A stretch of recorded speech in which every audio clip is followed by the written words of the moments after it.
सीधे आपको लिए चले हैं जहां पर यूपी डीजीपी प्रेस कॉन्फ्रेंस करे, क्या कुछ कह रहे सुनिए। उस एटीएस की स्थापना की गई थी और उस समय इंडियन मुजाहिदीन नाम से एक ऑर्गेनाइजेशन न केवल यूपी में बल्कि पूरे देश में समय समय पर पब्लिक प्लेसेस पर ब्लास्ट की कार्रवाई करने का क्लेम करता था, उसका क्लेम लेता था।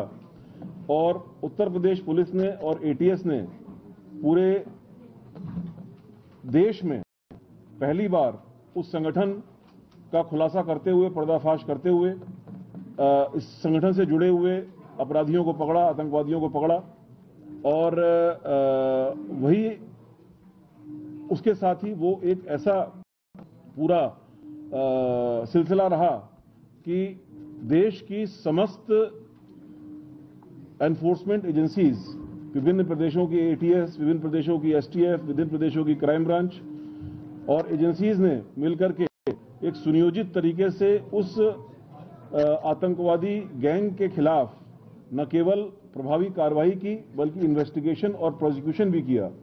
और यही कारण था कि इतने एक्टिव आतंकवादी गैंग को आज 10 साल या 15 साल के बाद उसका जड़ से सफाया हो गया।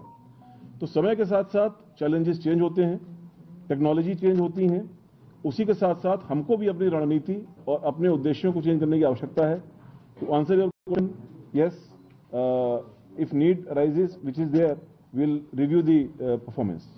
जिलों के साथ नेपाल से सीमा मिलती है, वहां पे एसएसबी भी रहती है, कोऑर्डिनेशन पुलिस के साथ रहता है, उसके लिए कोई स्ट्रेटेजी है? जो रिसेंट सिनेरियो है हमारे पड़ोसी के साथ, तो जाहिर सी बात है हमारे पास वहां पोरस बॉर्डर है, वहां के लिए क्या चैलेंजेस है और क्या रणनीति है, स्ट्रेटेजी? देखिए, पुलिस के बहुत सारे कार्य हैं।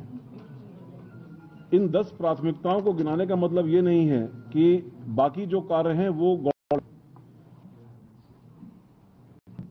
किसी भी चैलेंज की व्यापकता उसको पर्सपेक्टिव में लेते हुए कि पर्सपेक्टिव क्या है, हमारे रिसोर्सेज क्या हैं।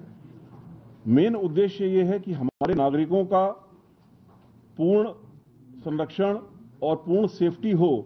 इसके लिए जो भी कार्य की आवश्यकता होगी, रणनीति की आवश्यकता होगी, वो की जाएगी। इस दिशा में भी definitely we will take very elaborate action in terms of planning and in terms of execution. एक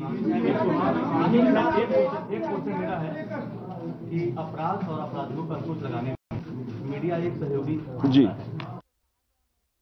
तो उत्तर प्रदेश के डीजीपी राजीव कृष्ण को आप सुन रहे थे। प्रेस कॉन्फ्रेंस के दरमियान वो कई महत्वपूर्ण बातों की जानकारी देते हुए नजर आए।